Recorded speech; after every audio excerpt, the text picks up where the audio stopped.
Situé au nord-est du pays, un endroit porte la mémoire d'un chapitre clé de l'histoire de l'immigration des engagés à Maurice.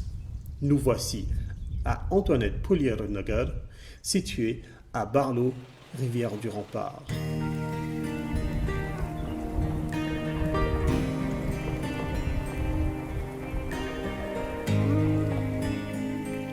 Loin des lieux résidentiels bondés de l'île, Antoinette Pullier-Nagar respire la fraîcheur de la nature.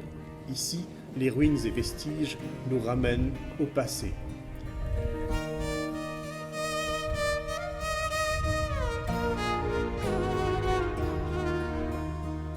En 1834, avec l'avènement imminent de l'abolition de l'esclavage par les Britanniques, George Charles Arbuthnot et les employeurs de l'industrie sucrière locale firent venir la main-d'œuvre indienne, principalement de Bihar, afin de travailler sur les propriétés sucrières.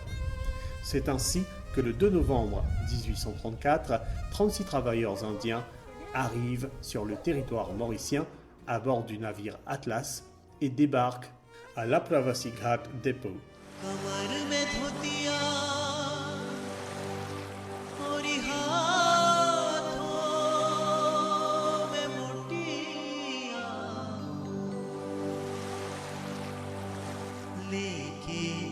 Après les formalités d'enregistrement, ils seront acheminés vers le nord-est de l'île pour travailler sur les plantations sucrières. Vers 1863, cette propriété sucrière, appartenant à Raoul de Maroussem et ses associés, connaîtra de grands développements. Il sera baptisé Antoinette en hommage à la toute première épouse du propriétaire décédée durant une épidémie de malaria.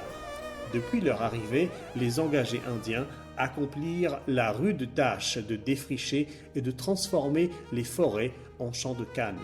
Ils construisirent également l'usine sucrière, la cheminée, le camp sucrier et d'autres bâtiments dont les vestiges ont survécu jusqu'aujourd'hui.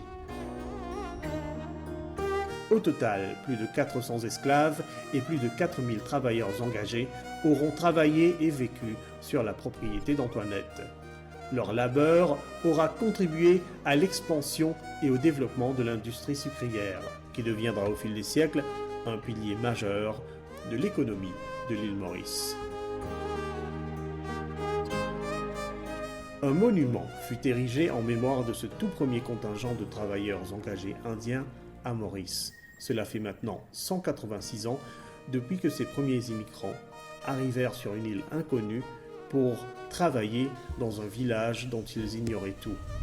Antoinette Pullier-Nagar, au fil du temps, lieu de labeur, lieu de souffrance et lieu d'espoir, est devenu aujourd'hui un lieu de mémoire.